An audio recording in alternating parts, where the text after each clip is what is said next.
a quick talk through video talking about how I study. I know I made a previous video about this, but I wanted to do another one and just really show you step by step. So I first always start out by typing and creating my study guide on my laptop, as you can see here. After I think I have everything that I need, I'll print it out and bring it back to my desk to start annotating it, and this is where my true studying really starts for me. And there's my perfect cat.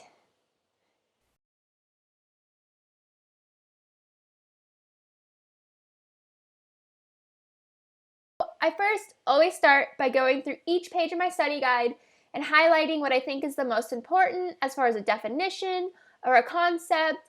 I try not to highlight everything just because I want to be able to try to condense things so it's easier for me to remember.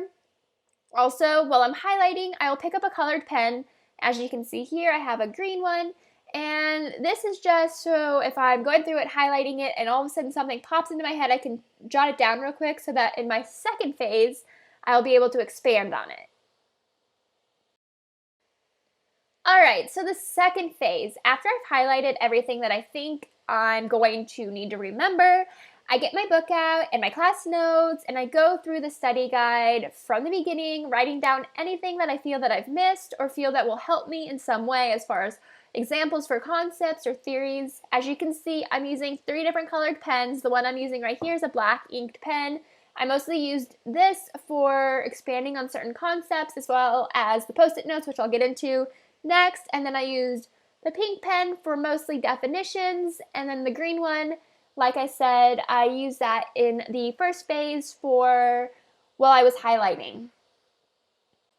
Also, a quick little tip, if you are studying for a final like me, a good way to get other examples is to take out your previous study guide from a midterm or any other test that you've had and go through that to grab any other examples or any definitions that you're not able to find.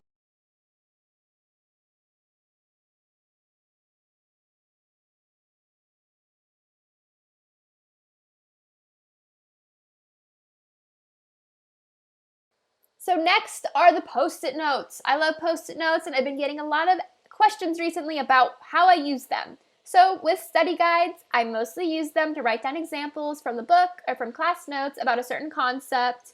So right here, I was reading about how comedy versus tragedy and how Simpsons fits perfectly into this category. So I wrote that down with a little shortened step-by-step on why it fits into this so that I was able to remember it for the test.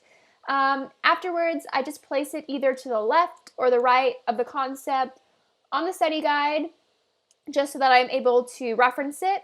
This also works well with books. I use post-it notes or little flags, like you can see here, to mark a certain page in my book about a certain concept, and I will just make a note in my study guide that I made the little flag so that I can go back to it and kind of reference it for the future.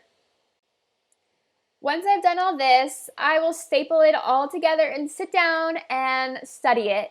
This whole process takes me about 4 to 5 hours. This might seem like a long time to some people, but it just really depends on what type of student you are. So do not worry if it takes you longer or it takes you less time. Whatever works for you. But thank you for watching. Hopefully you enjoyed this. Hopefully either your finals are done or you're going to be starting them. Either way, good luck, and I will see you all in my next video.